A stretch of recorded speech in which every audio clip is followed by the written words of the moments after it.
There's no right or wrong way to express yourself. And I think that, you know, especially for any perfectionist that may be watching this, you know, it's tough having creative outlets and not using that as a way to kind of like judge yourself or criticize yourself. Because I've had it before where like there's poems that I've written and were beautiful, they were marvelous, but like it just wasn't completely to like the way that I thought it was going to go in my head, you know. Yes. Like it wasn't up to my standard, and then like sitting there and obsessing over it and like trying really hard to make it work almost made it harder for it to work out, you know what I mean? I think that there's a lot of pieces, even pieces that I'm working on right now, that are great pieces. I could get up on a mic and perform them today and they would do well, but you know, I think we tend to get overcritical of ourselves whenever you know, whenever it's our work, because you know, we are our own biggest critic.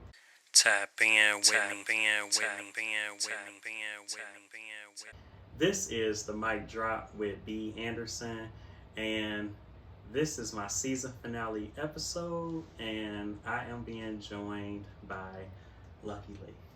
How y'all doing? How you doing today? I'm feeling great. Look, we're on the brink of Halloween. It's a lot of good energy in the air. It's a little bit gloomy outside, but you know, it's nice, it's relaxing. So I can't complain too much. I feel you. So this episode will be airing a little bit after Halloween, but you know, let's you know, kind of dive into your journey. Like, you know, I know you're a poet, a performer, a model, a host. You know, how did you get started with the poetry? So poetry, I first started writing poetry in second grade. That's like my earliest memory of it. But it wasn't like a consistent, I've been writing poetry since I was in elementary school, you know. So we studied poetry in second grade. My teacher told me, she's like, oh, you have a poet's eye. And I was like, oh, you know, like as a kid, what do you do with that information? Yeah, you know, yeah. So I was like, oh, that's cool. So then grew up, got to high school.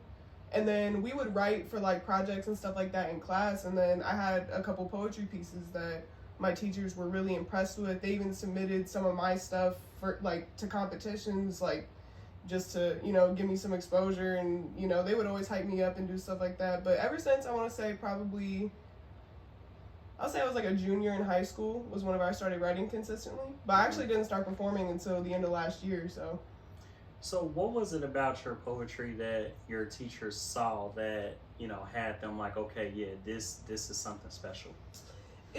I really think it was my vulnerability and also just my capacity to tap in with my emotions. Because a lot of like my first works, like I didn't really stick to rhyme schemes. I wasn't like a spoken word poet or anything like that. It was very just like, I don't know, free verse, if you will. But yeah, so I just was very tapped in with my emotions. I feel like a lot of the works that we would,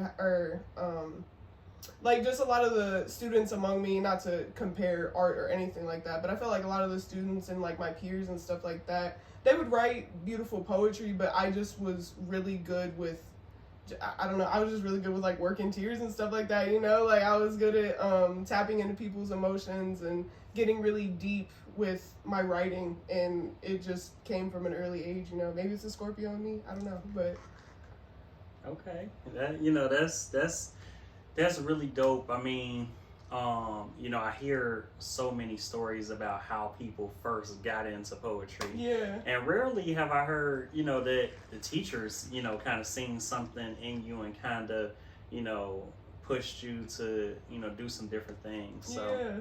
You said you started performing last year. So what was your first stage? So my first stage was an open mic at Somerset. Shouts to Amani Productions, appreciate y'all. But yeah, my first open mic was at Somerset.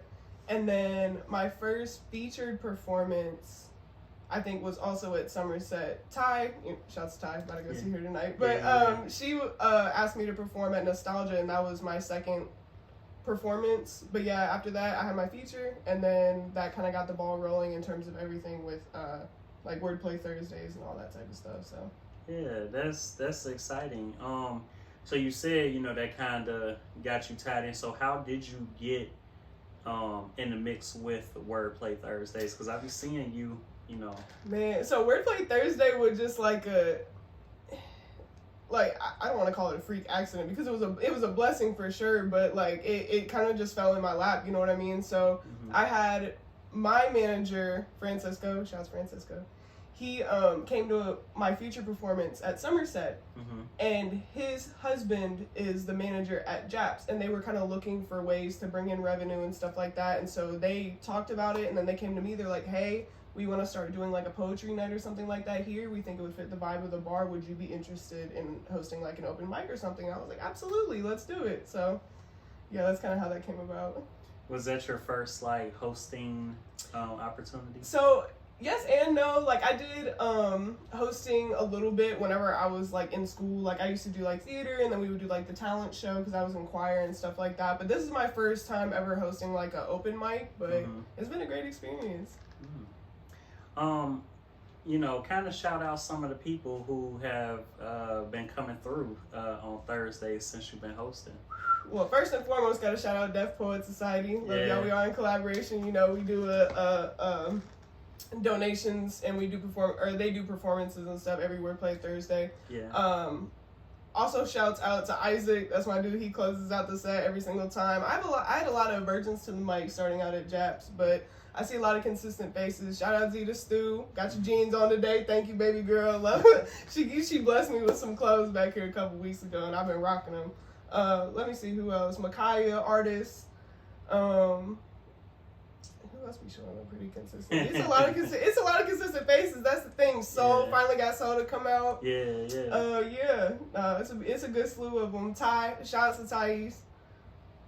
I think, you know, Soul was the one that kind of got you connected to even, you know, do this interview. So I love that. He was shouting out, you know, I know he was tagging everybody like, you know, come get this opportunity because I actually had an interview fall through that was supposed to happen, and he just tagged a bunch of people, and I'm like, okay, well, I only want a poet, you know, to close the season because poetry is like, you know, where it all started for me. Right. So, and so I'm like, you know, whoever kind of tap in first, and then, you know, you get that spot. And, you know, you were like a classic example, in my opinion, to where you don't have to get ready if you stay ready. Right. I'm like, hey, all I need is this and this. And I mean, literally, you were on it. So. Yeah, exactly. I do not play. Yeah.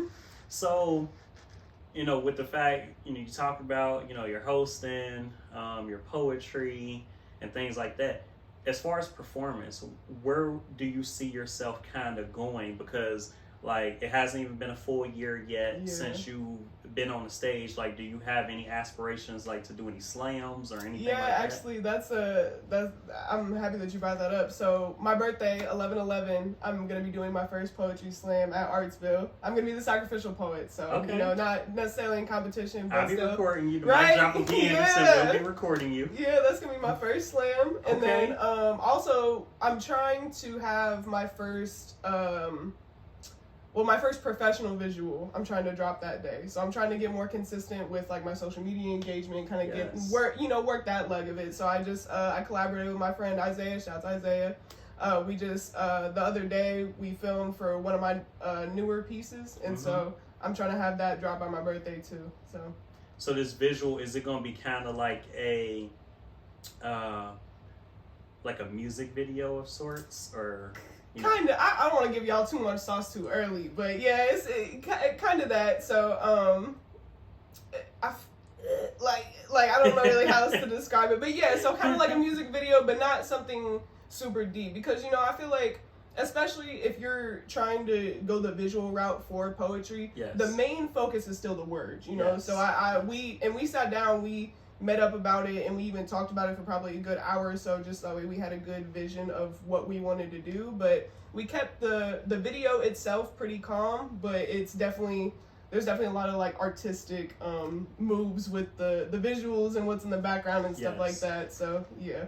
But what I love so much about poetry is, at this moment, there isn't like a standard for how something has to be done. So you can kind of, you know, be really creative and make up your own thing as you go along, and it's innovative to where you may inspire someone else to, like, you know, kind of follow in your footsteps on what you're doing, and things of that sort. So that's what I love so much about poetry, is you can kind of, you know, there is no rules, so there's no rules to follow or break. So I just think that that's an exciting thing. So talk about the piece that's going to be paired with the visual. So the piece, actually, I've performed it a couple times, but I still consider it new shit because I just finished it back, like, I want to say like a couple months ago. And it's called My Way and Highways, and the piece essentially is I wrote it for the women that can't be bought, and that's pretty much simply put. It just talks about, you know, the struggles with, you know, being a woman this day and age, but then also dealing with men that will approach you and then just kind of like, you know, like I feel like there's a lot of men out there that assume that because they pay for some of your things, or they buy, or they take you on a date or do anything like that, that they're entitled to another piece of you, or to, you know, just you in general. So that's kind of the theme of what I was getting out in that piece. So hey, I'll make sure that y'all tap in 11/11. I mean, you can't really forget that. So exactly. And then like you said, it's your birthday as well. So that's super dope in itself. So happy early birthday to Thank you. Thank you. This interview will be dropping a couple days before your birthday. Ooh, so you look, know, all the gifts. Yeah. So that's dope. So, you know, I know this will be like your first official slam that, you know, you'll be a part of. Do you have like aspirations of, you know, kind of going more into slam poetry, or do you kind of like the open mic scene better? That's kind of a tough question. So actually, I had a conversation with Nick Fury about this, because he's been the one that's been lighting a fire under my ass trying to get me to do slams and do stuff like that. And don't get me wrong, like, I love open mics. I love the freedom that you get. I love that there's not like a super huge pressure for you to like bring some heat, you know what I'm saying? Like, bring your A game to the mic. You can kind of just say what you want to say. But I do think, I feel like I respect slams a lot more, just simply because it's like, that's where your work pays off for you, literally. You know, like, people get paid off for it. And not even just from like a money perspective, but also like, you get to show what you got. You know, like all the greats kind of come together and they spit their best shit, but it's even like, it's encouraging. It's not like it's you versus the other person. I mean, it is like, it's a competition, but at the end of the day, like, all the people that I know who have gone to the slams, they're like, this is me versus my pen. I just want to get better. I want to put I want to put better numbers up the next time that I come up here. And I love that aspect of it. But it did, for a minute, it scared me a little bit, because I didn't want to get too deep into my competitive nature with something that I love and that I use to as an art form, as a form of expression. You know what I mean? But like I said, talked to Nick Fury about it. We sat down, chopped it up about it, and I definitely feel a lot better about it. I think I am more in control of how I'm going to get in terms of being in a competitive mindset than I think I am. So I'm excited. I look very much forward to it. Well, one thing you'll hear doo-wop say, and a couple, you know, well, actually in every single slam, is it's all love, but this is war. Yeah. And so, you know, and I always have looked at that in a slam, because it's like, yes, it is all love. Like, I've covered now 2 seasons of doo-wop Cincinnati Poetry Slam.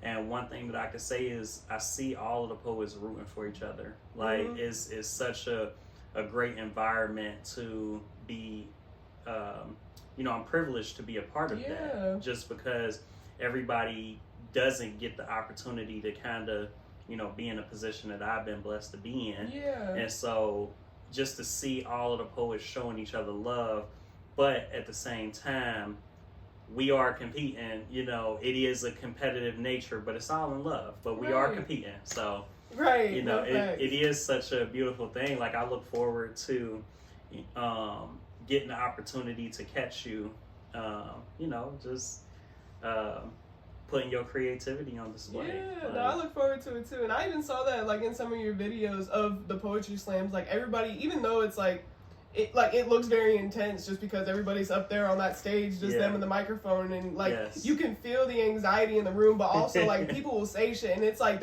you can't see the crowd, but the crowd is roaring behind the camera, you know, and I love that. Like, I love the encouragement. Yes. So, you know, definitely looking forward to that.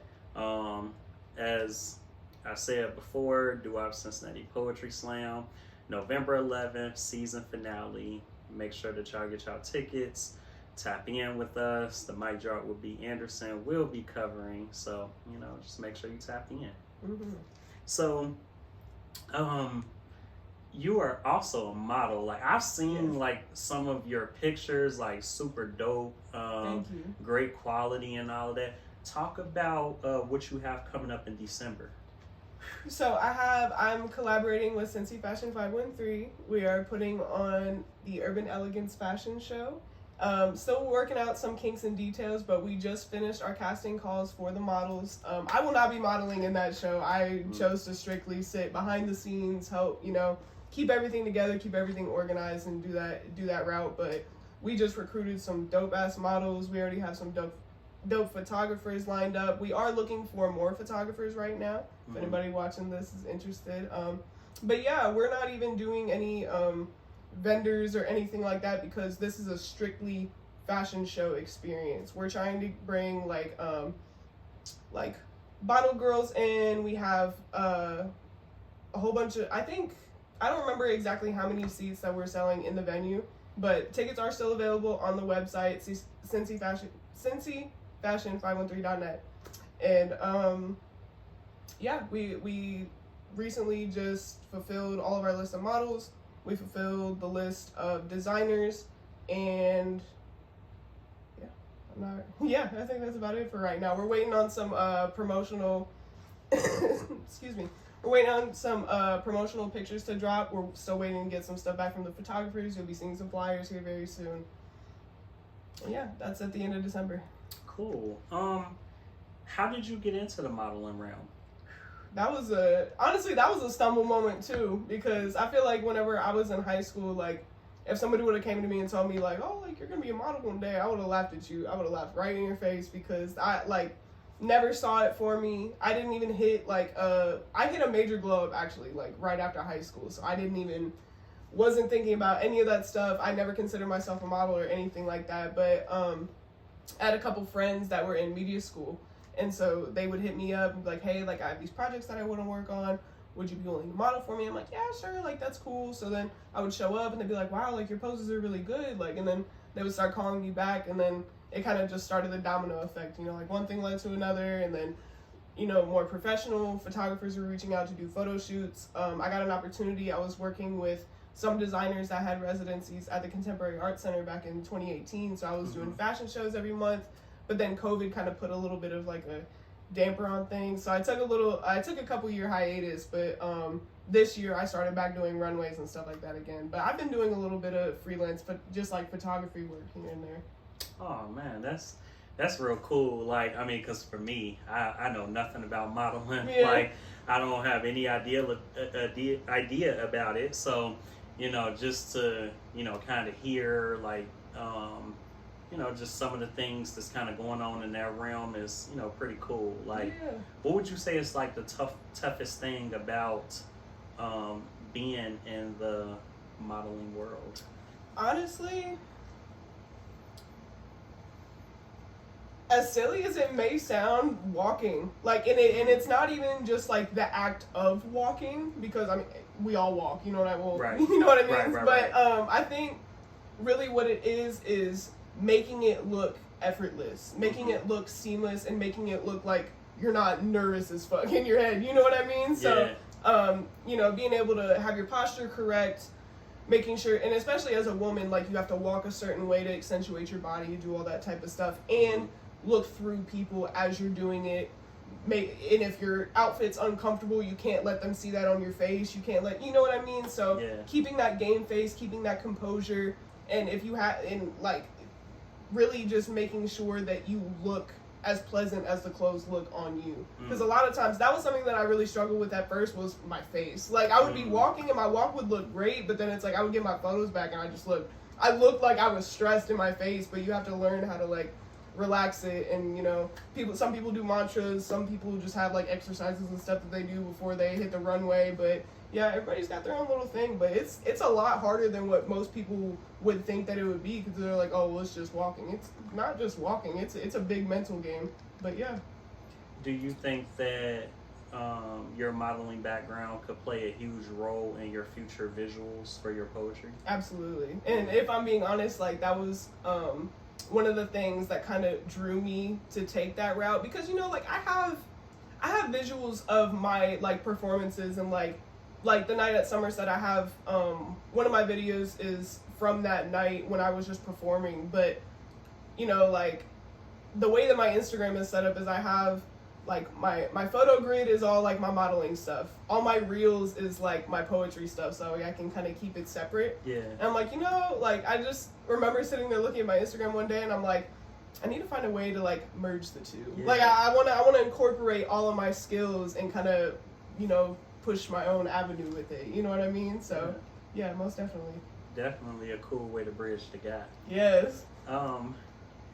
So with the fact that you are kind of getting into like the visuals and things of that sort, do you feel like there is an opportunity in your future to become like an author? Yeah, actually that's it's on my bucket list to write a book. I fight with that idea a lot. Not necessarily of like if I want to do it, because I know that I want to write a book, but I think more so what about? You know what I mean? Because I am a poet, but also a lot of like how I was telling you, like whenever I was in high school, a lot of my teachers would submit my works into competitions and stuff like that for me. A lot of my works, I did have poetry that was submitted, but I also had like short stories that were submitted too. So I'm like, okay, would I go like the novel route and actually write like a fiction novel or do something along those lines, or would I just write like a poetry book, or all the above? You know what I mean? So, but I'm also not super well versed in like the publishing realm or anything like that. So I definitely want to take some time and like educate myself on that, know what I'm getting into before I put my boots in the dirt. So, yeah. Well, I think one of the most beautiful things about being a creative is you do have the opportunity to do both. Yeah. You know, I think that, you know, if you have a gift in writing in general, you know, if you write poetry, you could put out your poetry book. You could put out a novel or something of that sort, you know, even a compilation. And what I like is there could be a possibility to put both all in one, you know, and just do your thing. I mean, that's just the beautiful thing about being a creative is it's no rules. Right. So where how you have to do something. And, you know, there are so many publishers out here that are, you know, kind of doing their thing. Like, I'm not sure if you're connected with Mo Poetry, but I know she has like a publishing school or something like that that's starting at the beginning of January. There's also other publishers. If you've gone to the Black Book Fair, they typically have publishers there. Okay. And so there's so many different opportunities. And then self-publishing, like I learned how to self-publish myself. Nice. Just because writing a book was always just on my bucket list. It was something that as a kid I didn't think was a possibility to do. Right. And once I figured out, like, man, some of my peers who have written books, like, you know, all of these people who I've had their books on my table the last couple of years. Yeah.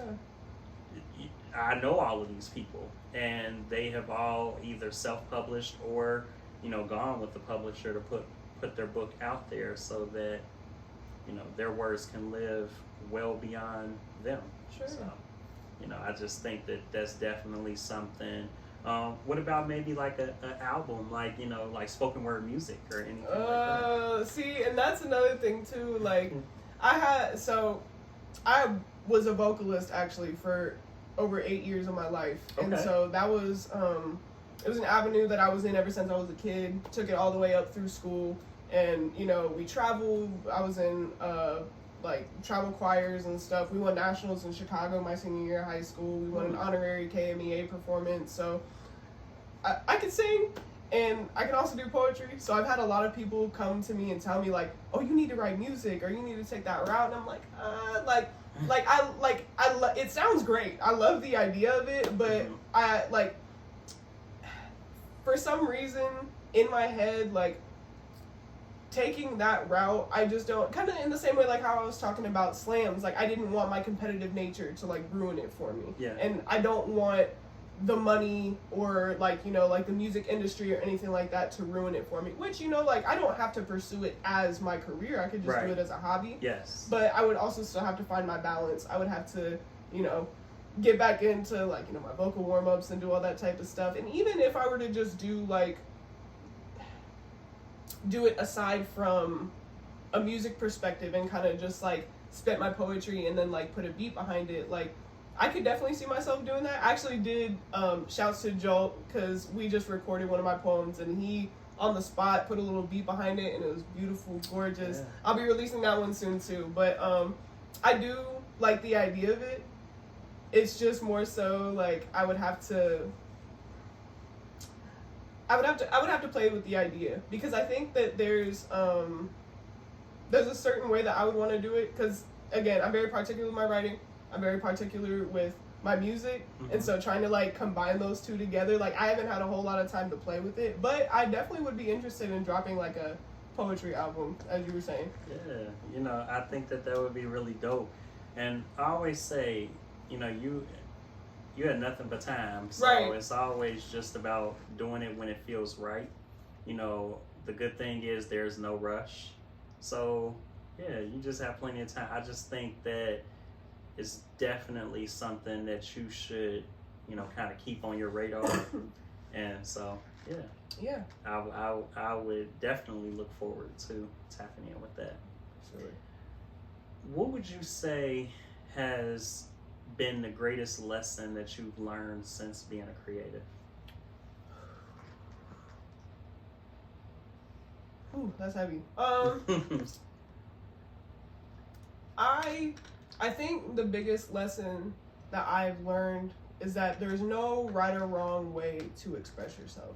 And I think that, you know, especially for any perfectionist that may be watching this, you know, it's tough having creative outlets and not using that as a way to kind of like judge yourself or criticize yourself. Because I've had it before where like there's poems that I've written and were beautiful, they were marvelous, but like it just wasn't completely to like the way that I thought it was going to go in my head, you know, like it wasn't up to my standard, and then like sitting there and obsessing over it and like trying really hard to make it work almost made it harder for it to work out, you know what I mean? I think that there's a lot of pieces, even pieces that I'm working on right now, that are great pieces. I could get up on a mic and perform them today and they would do well, but you know, I think we tend to get overcritical of ourselves whenever you know, whenever it's our work, because you know, we are our own biggest critic.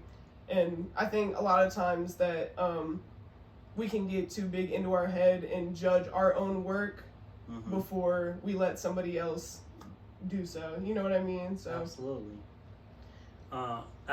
I definitely received that message just because I consider myself a perfectionist as well. And it's like, oh my goodness, and it'll be something, and I'm sure you've been through this, where I will write something and maybe 3 months later I go back and look at it and I'm like, nope. Yeah. Like, because it's like, I always look at that like, yeah, that's the thing, but also it speaks to the growth as a writer that you're experiencing. Like, if you wrote something and it's like, oh, you know, later on you kind of go back and look at it like, nah, that's not it, let me edit it and things like that. So it kind of just speaks to your growth, you know? Yeah.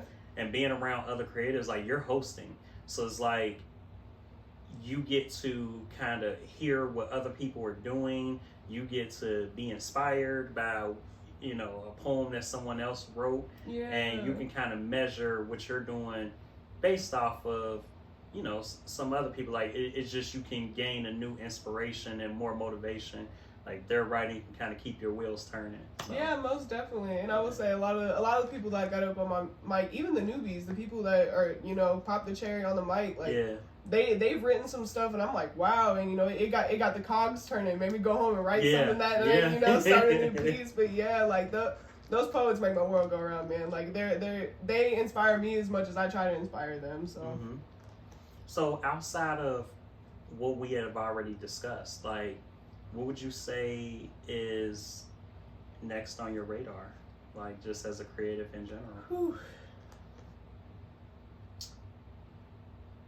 I'm gonna say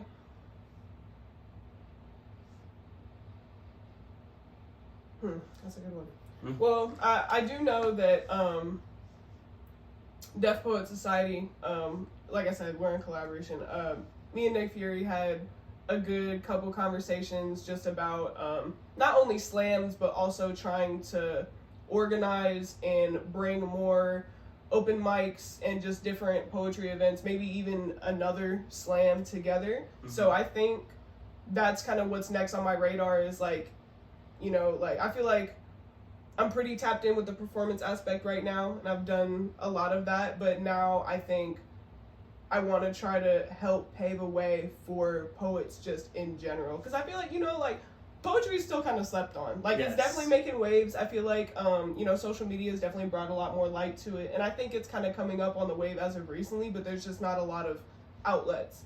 So that's definitely my goal. I don't have a lot of traction with that idea just yet, but I do see that coming up for myself within this next year. I want to help more with like the organizing aspect of it. And you know, like hosting has already kind of opened a couple of those doors for me a little bit. I've had a lot of great conversations with a lot of people about, you know, starting even if it's just aside from open mics or doing like workshops or, you know, boot camps, stuff like that.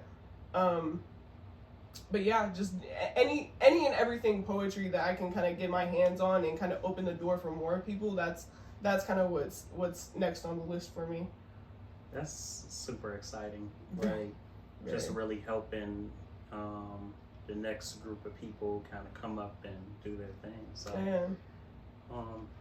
outside of like the poetry or creative community, who would you say has been like your biggest like motivation to keep pushing forward?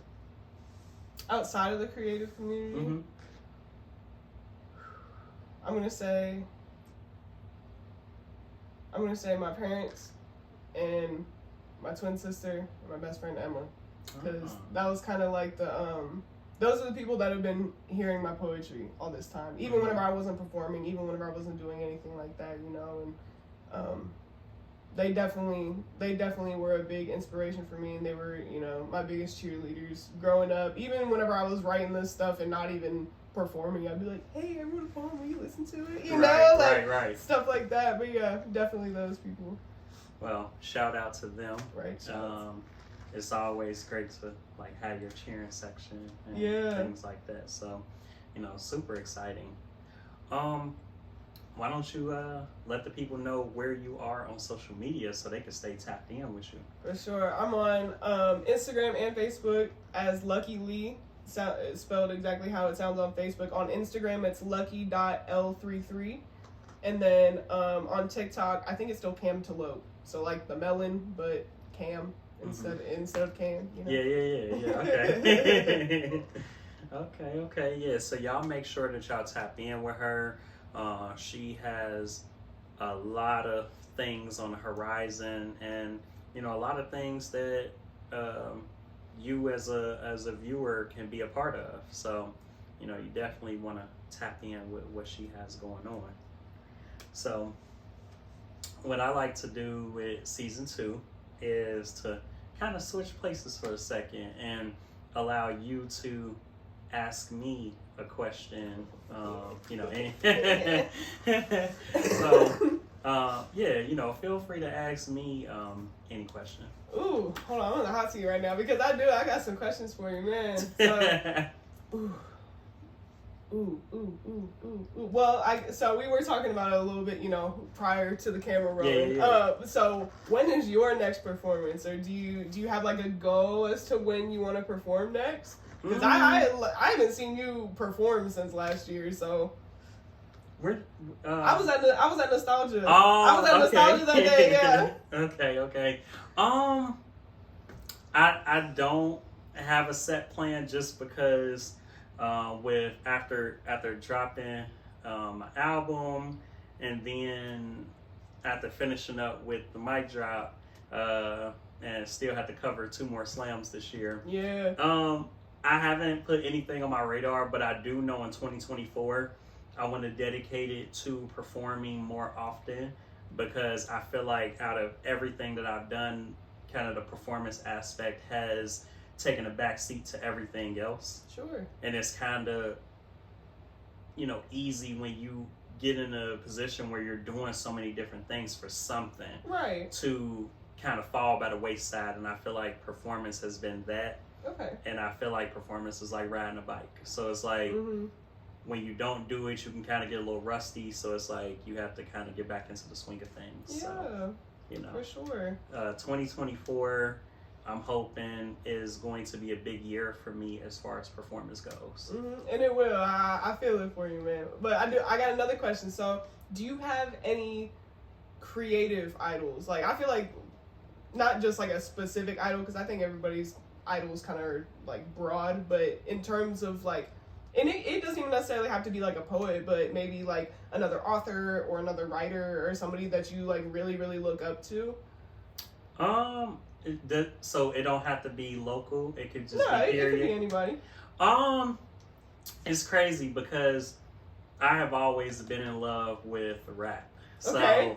So if anybody listens to, especially with my first album, a lot of it was like inspired by Nas, like with my track Unfinished Pieces, on my track 2 Mics, and then I have like various lines and different poems that's kind of inspired by some of his works, and that's always been one of my top 5 favorites.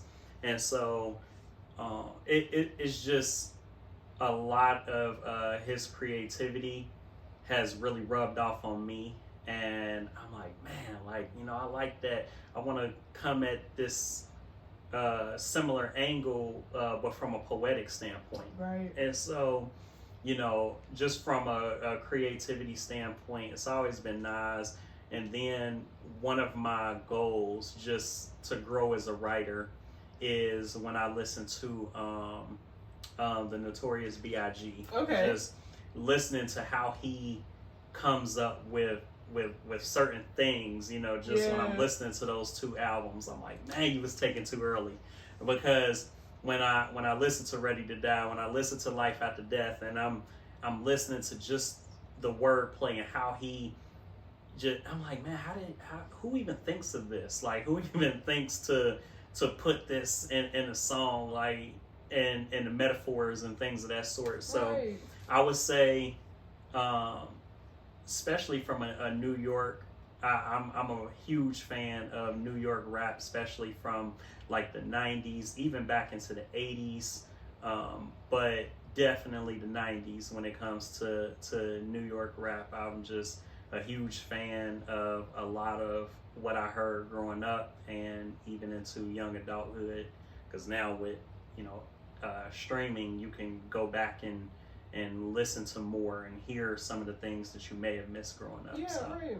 Yeah, so nice. Yeah, those two good ones for sure. Well, with this being the finale, you got any more? Yeah, I was about to say we'll end it off on the 3 count. More?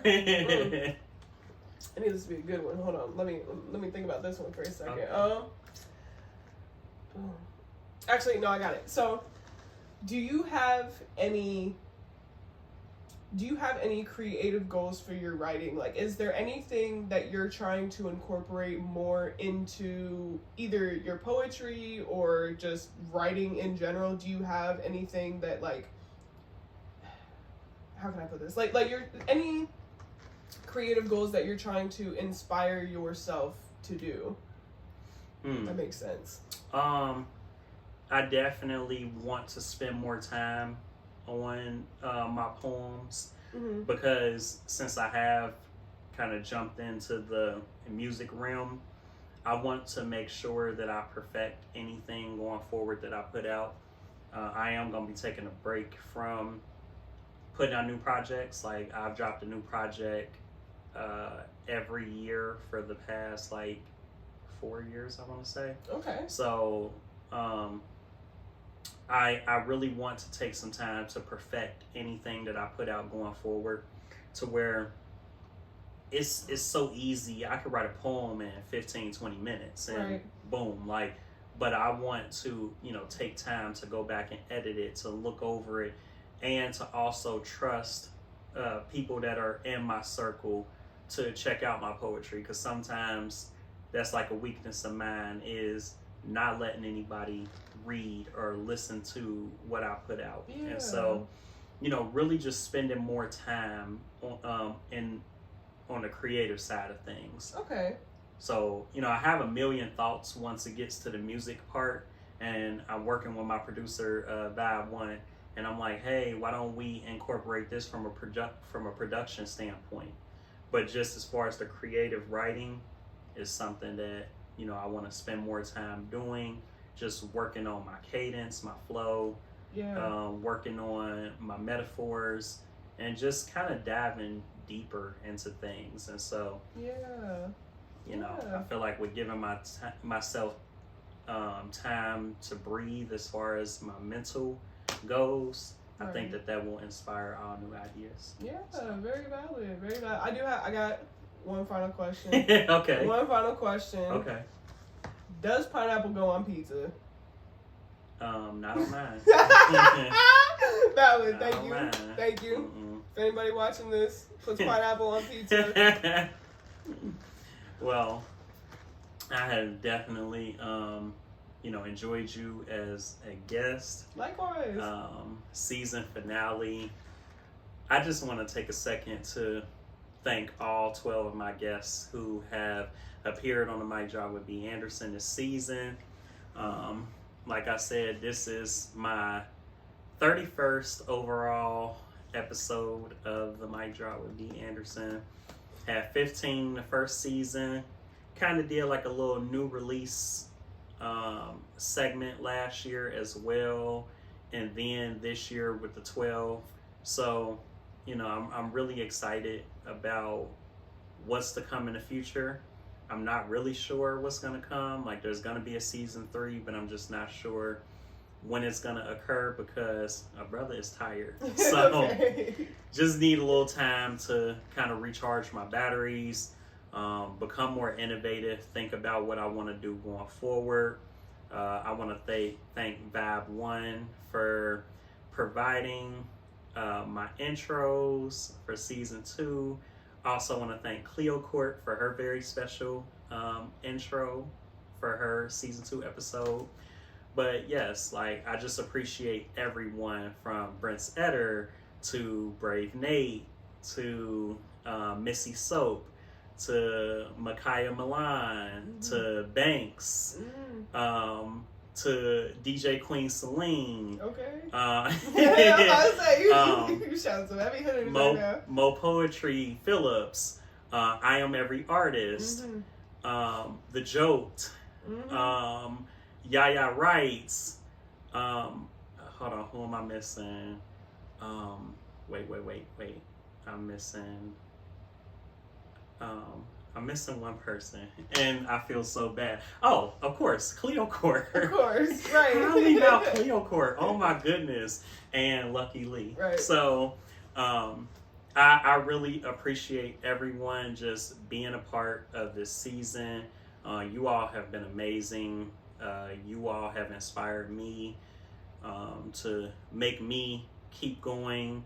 Your questions that I've incorporated into season 2 for you to ask me have been great. Keep me on my toes as well.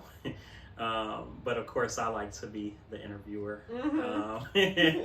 But I hope you all enjoy your holidays, spend a lot of time with your family, stay safe, stay creative. I will be seeing you all around, whether it be at poetry slams or open mics. And when it is time for season 3, that's when you all will see me back in the same space again. But until then, this has been a mic drop with B. Anderson, and I am signing off. Tap in with me.